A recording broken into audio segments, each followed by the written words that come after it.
And joining me now is Peter Brooks, former U.S. Deputy Assistant Secretary of Defense, CIA, and Navy Commander. And thank you very much for joining us today, Peter.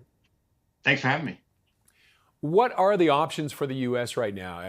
There are fears it looks like things might be escalating.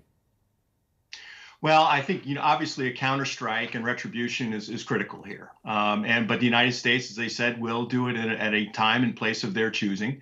They have a lot of different options. They're clearly gathering information, preparing themselves operationally to undertake these sort of operations. But Roger, this is a very complicated issue, as you guys pointed out in the beginning of this segment. We are going to be striking Iranian militants in Iraq. Iraq is a partner country of the United States. There's also hostage negotiations going on in Gaza. Or we may even have to make strikes into Syria as well. And then there's Iran. Iran is behind these militias. Iran is involved in supplying the Houthis as a proxy in the Red Sea. Iran has a nuclear weapons program that is currently not part of any curtailing agreement.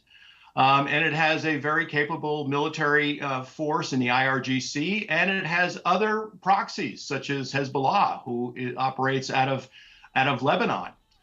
So this is a very complicated issue, and as I've said before, it's really kind of a three-dimensional chess game that the United States is looking at. So they want to be prudent, they want to be proportional, and they want to be successful. So it's going to take some thought. But I would say if I were a militant in the Middle East right now, an Iranian-backed militant, I wouldn't sleep very well. Well, could the U.S. just use this kind of as a threat, or are they going to retaliate?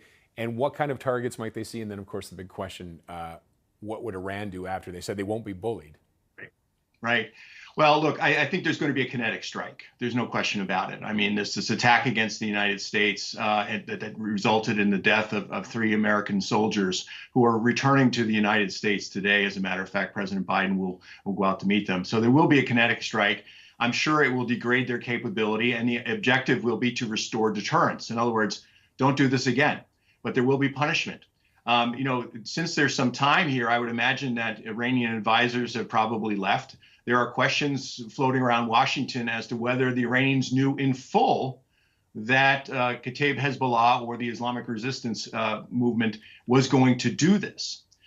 So there's a lot of questions out there. We're obviously going to be watching the situation. We'll be speaking to partners, allies about this to exchange information.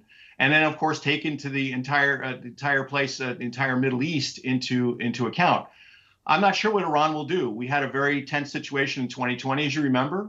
We took out Soleimani, the head of the IRGC. The Iranians shot a ballistic missile back that didn't kill any Americans but hurt Americans.